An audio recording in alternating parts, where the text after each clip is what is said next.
My daughter Lauren was born a perfectly healthy child. Her APGAR score was 9. It was the happiest day of my life. I believed in vaccines and took Lauren in for her one and only DPT vaccine at 6 weeks of age. 2 hours after her vaccine, she had a 5-minute tonic-clonic seizure. 2 hours after that, she had another 5-minute tonic-clonic seizure, and this became my life.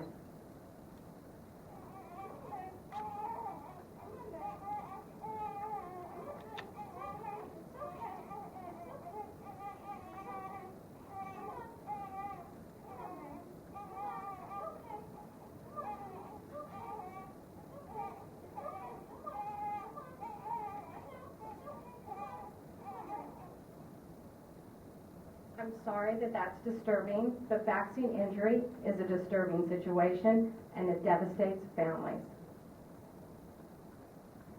Lauren had seizures every day for the rest of her life, most often lasting 5 minutes or longer.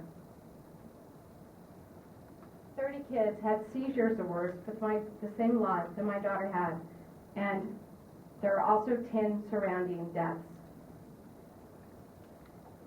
She had what was considered at the time a hot lot. People don't talk about hot lots anymore.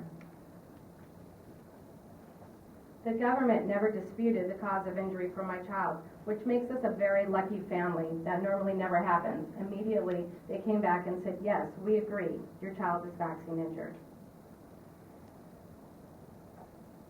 When my daughter was vaccinated, I signed a piece of paper that said 1 in 250,000 may have a vaccine reaction. And when I signed that paper on that day, I took an oath that my daughter may have to take one for the team. So I just want to say here today that if my daughter was the 1 in 250,000 children who are injured,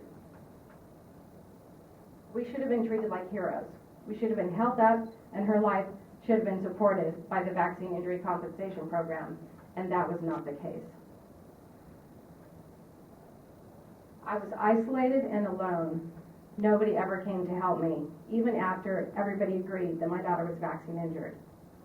The Vaccine Injury and Compensation Program tried to prove me a bad parent. Because we lived in the hospital, we had to have our meetings at Cedars-Sinai ICU. So I waited eagerly, hoping that when they came here, they were coming here to help my family that was all broken. Each of us were broken. But what they did is they said, hello, Mrs. Kain. They walked over to my daughter's bed in her crib and took off her diaper. What they were looking for, they were looking for bed sores.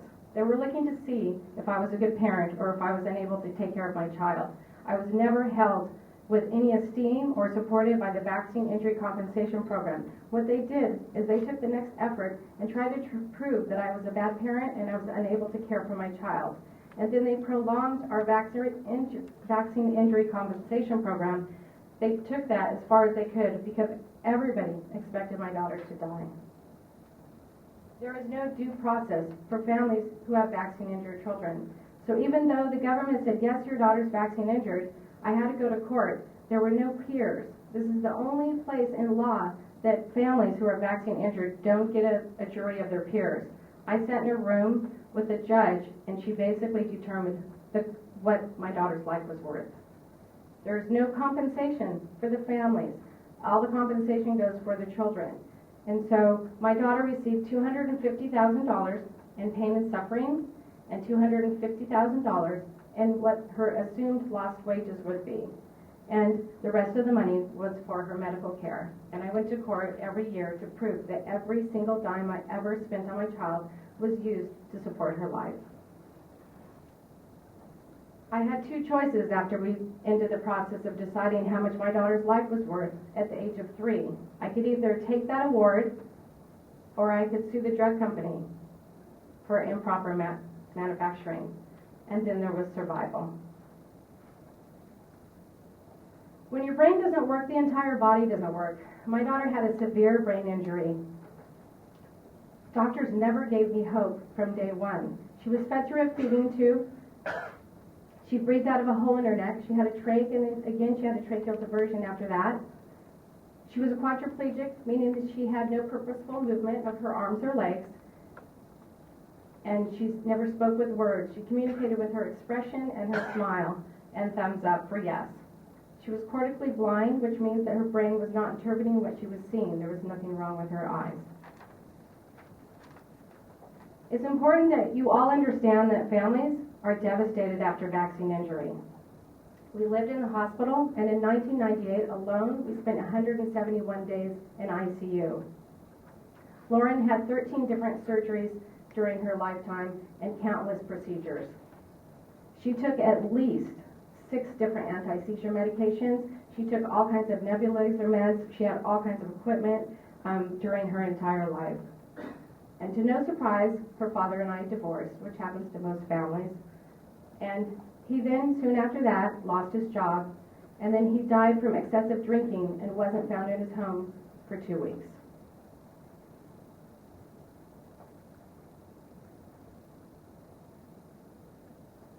It's important that you understand that Lauren was loved.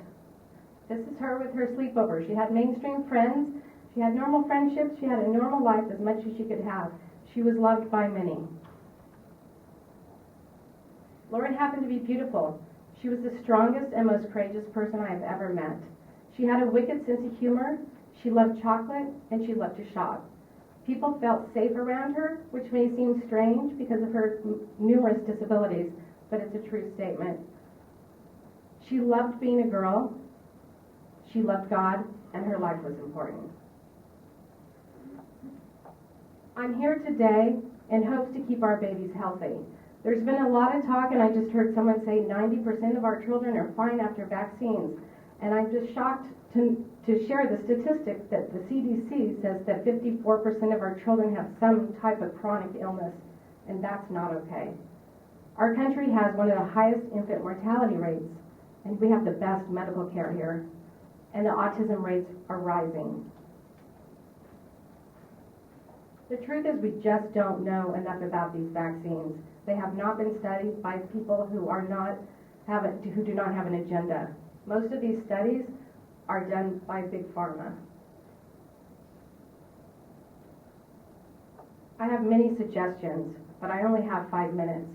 I would very much like to see this vaccine schedule slowed down and researched.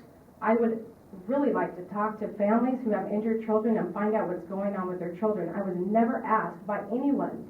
Even they said that, yes, Lauren is vaccine injured. So why didn't someone come and say to me, let's look at what happened. What's wrong with this situation? Nobody ever wanted to research my daughter's life. And I want to support the vaccine injured families because that is not what's happening. We are the enemy. The minute we go into a topic about vaccine injury, we become the enemy. And I want to demand safe vaccines from the drug companies. I come here today in the name of my daughter. Thank you for this opportunity. Thank you so much, Ms. Kain. Grateful for your time and your contributions to our record, particularly if you traveled from California to be a part of this. Earlier, I spoke basically from a perspective of the point of, if my daughter took one hit for the team, I have a lot to speak about on this issue. My daughter was injured 19 years ago, and 19 years ago in my town of Westlake Village, Thousand Oaks, California, nobody had a vaccine injury. I didn't know anybody that had a vaccine injury. I think I heard of one other person. 3 years since my daughter's passing, I tried to figure out what I should do with my life. I can't even explain to anybody ever the pain getting paid for your daughter's life. And I know that. I'm a lucky person. I know that I didn't have to fight for the cause of injury, and therefore I'm grateful. But it's devastating emotionally, and obviously still very painful to talk about. All children deserve the right to be healthy. And I can't put this issue down because everywhere I go, I speak all over the U.S. and I talk to anybody who has a disability, and I speak to parents and teach them how to enjoy their life. And I will get this weekend, I'm in Chicago, I will get at least 5 families that will come up and say, after my child's vaccine, something changed.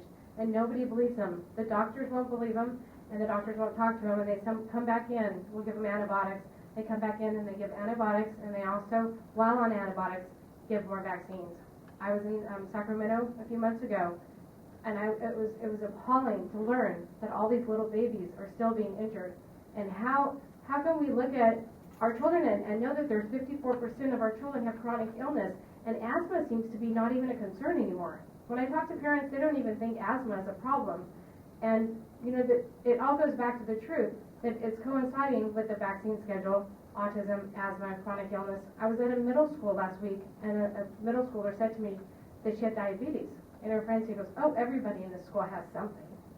And I just hope that we can change that. I hope that we care enough about our future, because we're having this problem with these children that aren't going to function. These kids can't take care of themselves later. It's devastating financially for the families now. But what's going to happen when these parents can't change diapers and can't chase their kids down and can't do what they're doing? Because the U.S. is going to be devastated financially, and that's coming. And so whether it's vaccines or whatever it is, the food we're eating, I think it's a bunch of things.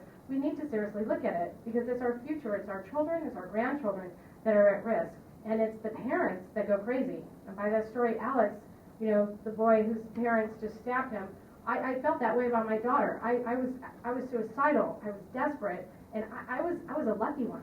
I was the one that the vaccine compensation program said, yes, you were vaccine injured, but then Medi-Cal sued me, and my husband was drinking while my daughter was having seizures, and it was devastating. Nobody stepped in to help, and nobody at any time has ever said, let's look at your daughter, because she did have an injury. We're just pushed away, and it's so critical.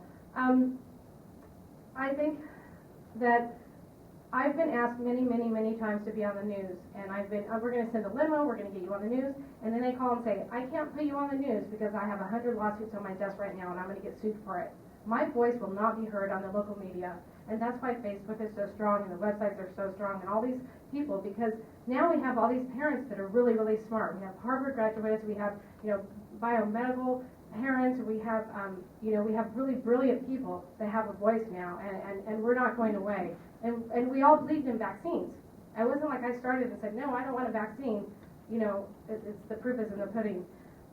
There's a really good story, and it's in a book called Vaccine Epidemic. And this is what happens to families that are injured. A little girl had her, what is that called, for cancer, the cervical cancer shot.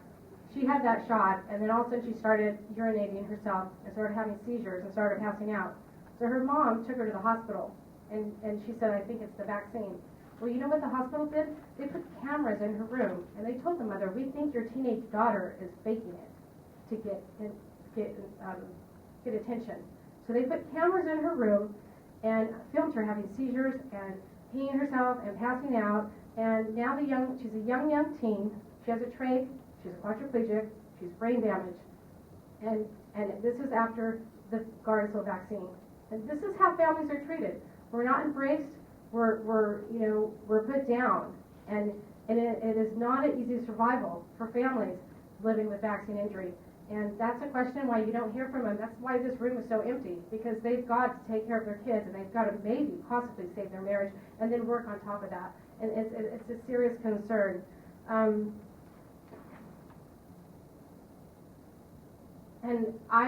Because I have a lot of people, everybody knows my story, everybody loved my daughter was a beautiful soul, and people come up and say, well, I had to vaccinate because the school said no shots, no school. It's the same thing I hear all the time. Parents just think it won't happen to them, and that's the truth, and they think, that's me and that's you, and and then all of a sudden it does happen to them, and I can go into room after room after room that the story is the same. The doctor didn't believe them, everything's fine, and then they kept giving the shots and giving antibiotics, and then their child is gone. And so I'm honored to be here, and I'm grateful for your attention to this matter, and I'll be supporting some comments to you by the 17th, because we just have to stop what's happening, and whatever that means, we just have to get the right information, and we can't go blindly, because in 10 years from now, we're not going to have very smart adults when there's 54% of our kids are sick. What's going to happen? It's very scary. Thank you.